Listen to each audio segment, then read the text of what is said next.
As a person with a very deep voice, I'm hired all the time for advertising campaigns. But a deep voice doesn't sell B2B, and advertising on the wrong platform doesn't sell B2B either. That's why if you're a B2B marketer, you should use LinkedIn ads. LinkedIn has the targeting capabilities to help you reach the world's largest professional audience. That's right, over 70 million decision makers all in one place. All the big wigs, then medium wigs, also small wigs who are on the path to becoming big wigs.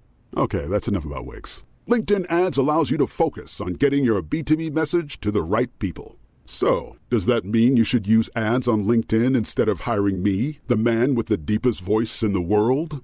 Yes. Yes, it does. Get started today and see why LinkedIn is the place to be to be. We'll even give you a $100 credit on your next campaign. Go to linkedin.com/results to claim your credit. That's linkedin.com/results. Terms and conditions apply.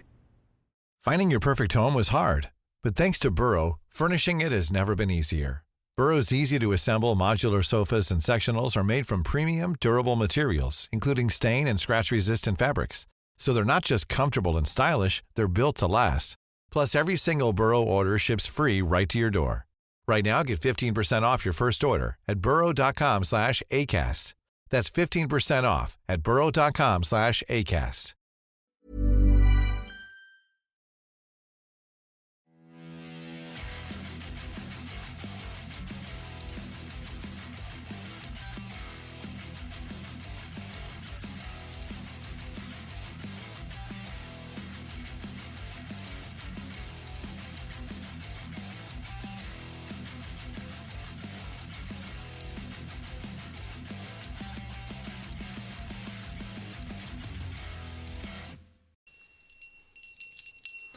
Merry Christmas, guys. Welcome to day 4 of Heavy Metal Tones Adventure.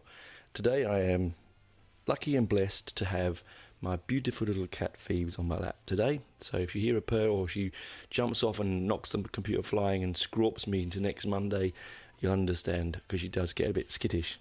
I also have a bit of a sore throat. I don't have COVID. I have checked 19 times. I just going to get some lemon tea. 1 second. Anyway, hope you're enjoying your Christmas week so far. I've realised I've got some feedback. I told you earlier in the year I got a new digital interface for my mic, and I don't tend to listen back to my shows all the way through. I just sort of grab snippets of it, and my volume has been a bit low. Thanks, guys, for reaching out and telling me. So I've just fiddled with it this morning. So hopefully it sounds a little bit more robust. I had for those that want to know, I had the gain up not far enough, the main volume up too high, and the mic, the independent inputs for the mic, because I record on 2 lines, were too low. So hey, I've balanced it now, so it sounds good, and I've saved that setting, so I shouldn't have to muck with it again. Anyway, so today's episode, my favourite album of 2022, a tough one.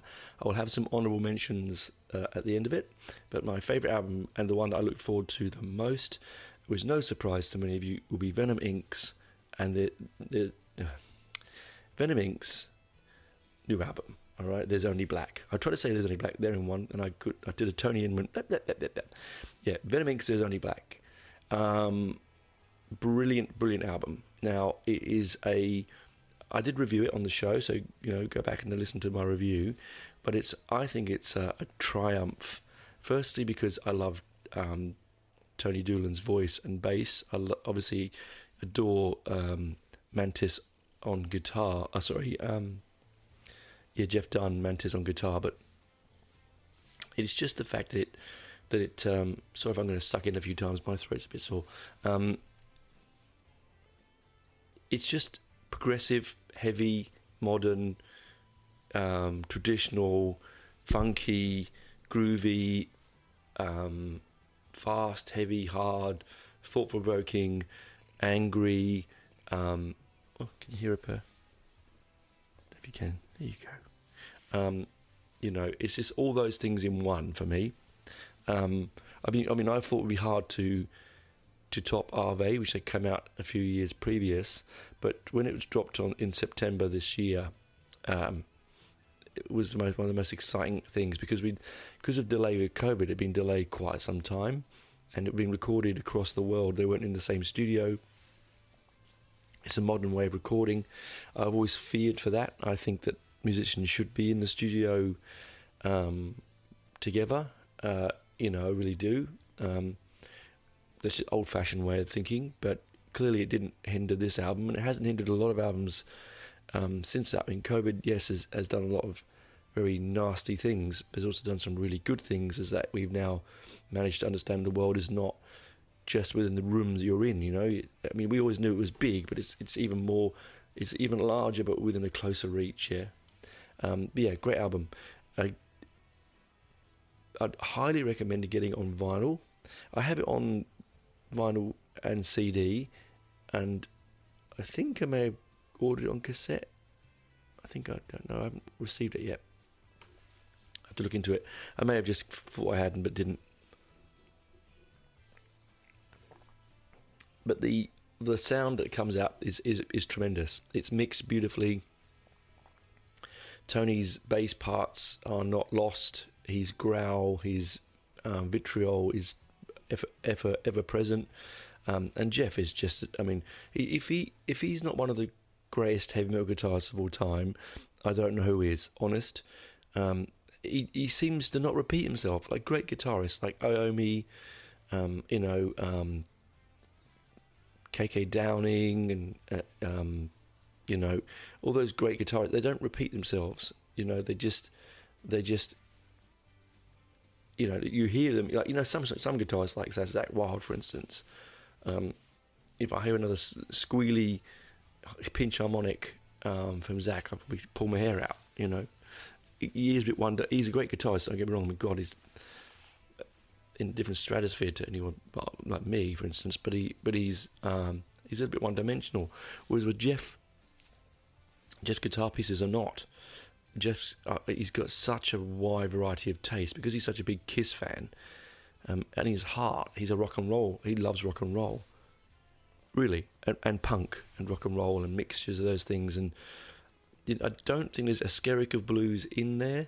I can't hear it, but it doesn't mean it's not there. You hear the background? I don't know if you can hear it. It's purring away. Yeah, so he's a really independent, different and interesting. And then you got Warhead on drums, and he's, I told about sort of closed-shouldered and open-shouldered, splashy and tight drummers before. He's sort of he's like a military drummer. He's straight ahead, to try and keep up with Tony's bass parts is quite difficult because Tony's got a really interesting sort of Lemmy-esque sound, because he picks the bass and he attacks the strings. The angle that he holds his pick is an interesting attack on it. I've tried copying it, but I don't. The action on my bass, because I have a Fender Jazz. It's the action's not. It doesn't have an attack action. What if you like Steve Harris? The reason Steve Harris fingers his bass as probably as I do is that because the action on the Fenders are a bit softer. Whereas if you pick up, I used to have a Flying V, a mint green Flying V Ibanez bass, which I used to pick a lot because you could attack that. It was designed to be had at, right. It's like trying to play like shred, on a Fender, a Stratocaster. It doesn't work. It really doesn't. It doesn't have the action. Doesn't have the build quality. No, they're not saying that Fenders don't have the build quality. You just don't have that oomph. Anyway, I've stepped out of line. Favorite album: There's Only Black, Venom Inc., September this year. Honorable mentions: They Hunt at Night by Savage Master. Beautiful, wondrous rock and roll album. Stacey Savage voice only gets better and better. Beautiful packaging. My record came smashed. They sent me another one, even though there wasn't many left. It is probably it's their best album by far, and I love Savage Master, so that's saying something. And then I think probably another one that I'd say that I really enjoyed. It's a retail. Let me see if I think of Let me think of a local one. Let me just pause for a second, and I'm going to tell you what I think my local one would be. Actually, that was too hard. It was Psychroptic's Divine Council. I've seen them live a few times. In fact, I'm going to see them again in February at the Canberra Metal Festival. They are huge live, and the album is chaos. It is chaos. So, as a local band, they really forge a big sound. I think the best single so far has been Equus, the new single from Near Oblivious Scaris. I mentioned that last week. Brilliant single. Brilliant. I'm looking forward to it a lot. The new album coming out. It's going to be an absolute killer. Anyway, that's me. I'm coming to my 10 minutes for today. I hope that's brightened your morning or eased your evening. Oh, sorry, Phoebes. Hey, we're creeping close to Christmas. The jolly fat man in a red suit's coming. Okay, and that's not Jeffrey Dahmer. Oh, that was orange suit, wasn't it? Anyway, it doesn't matter. That's me being stupid and silly. So, Merry Christmas, guys. If you don't get to listen to me till next year, you go away and you can't get to the shows. Hey, have a good Christmas. But otherwise, talk to you tomorrow.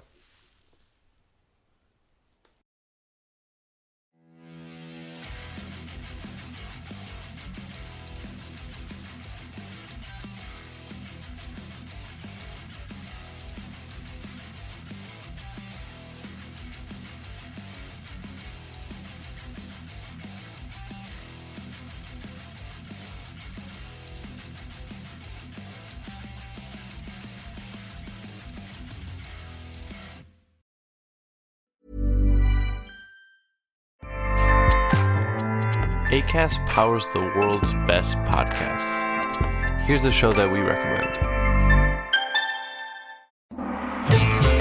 This week, we analyze the remarkable marketing skills of Taylor Swift.